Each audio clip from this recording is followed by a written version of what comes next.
à l'indépendance de la Côte d'Ivoire. Chers peuples d'Afrique, chers peuples de Côte d'Ivoire, recevez nos salutations les plus distinguées. Aujourd'hui est le 7 août 2022, date marquant les 62 ans de commémoration de ce qui nous ont longtemps fait appeler indépendance. Avant tout, nous rendons hommage à nos dignes combattants, lynchés, torturés et tués dans la lutte anticoloniale. Nous sentons encore le coup de fouet qu'ils ont reçu et nous avons encore en mémoire leur sang versé comme une rivière qui coule. En effet, si nous analysons les choses de façon profonde, nous verrons que malgré la lutte acharnée et enchaînée de nos ancêtres, nous demeurons encore sous le fardeau de la domination. Cette domination a été déguisée, façonnée et fabriquée afin de tromper notre vigilance sur la question d'une indépendance véritable, exceptée de toute exploitation. En ce jour, nous invitons tout le monde à faire l'étude de sa propre conscience au sujet de notre indépendance. Sommes-nous indépendants? Notre indépendance n'est-elle pas une dépendance masquée et formatée? 62 ans après l'obtention de cette indépendance sordide et morbide, où en sommes-nous? 62 ans après l'indépendance, nous sommes sous l'emprise d'une monnaie coloniale nommée franc CFA. Cette monnaie attise notre dépendance monétaire et financière. 62 ans après l'indépendance, nous n'avons pas encore atteint l'autosuffisance alimentaire. Nous dépendons encore du riz chinois, japonais, vietnamien, tandis que nous avons des bras valides et des terres cultivables. 62 ans après cette indépendance, tout devient cher sur le marché.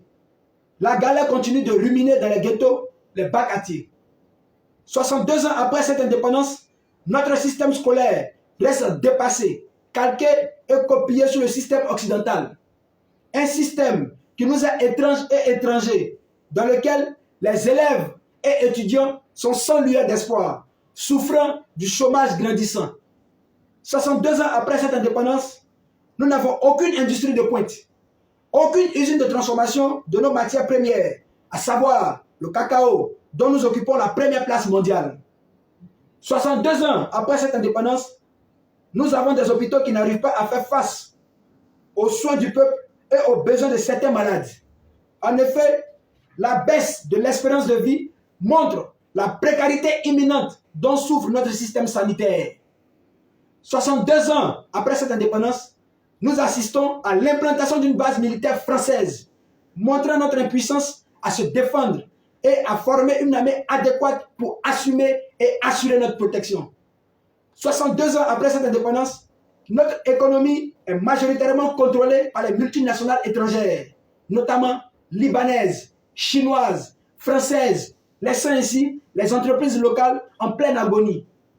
62 ans après cette indépendance, nous sommes aux abords du chaos politique et du désarroi économique, soulignant une absence de leadership efficace, approprié et visionnaire. Durant toutes ces décennies écoulées, nous avons assisté avec froideur à un leadership handicapé, aveuglé et stérile qui ne répond pas aux besoins de la masse populaire. Dès lors, il est temps de réviser la situation. Il est temps de revisiter les choses dans leurs fondements. Il est temps de tout cadrer et tout recadrer. Il est temps d'arracher et de parachever notre indépendance, gage d'un développement véritable et durable. Il est temps de sortir de cette stérilité cérébrale et de construire un avenir meilleur et radieux. Ainsi donc, pour un leadership vaillant, rigoureux et dynamique, nous avons initié le Front patriotique panafricain, FPP, afin d'éteindre toutes ces forces obscures, ces vantards et ces vendeurs illusionnistes qui maintiennent notre peuple dans la misère et dans la galère. Un peuple debout est un peuple qui gagne toujours. Unité, dignité, intégrité. Allons où on va. Je vous remercie.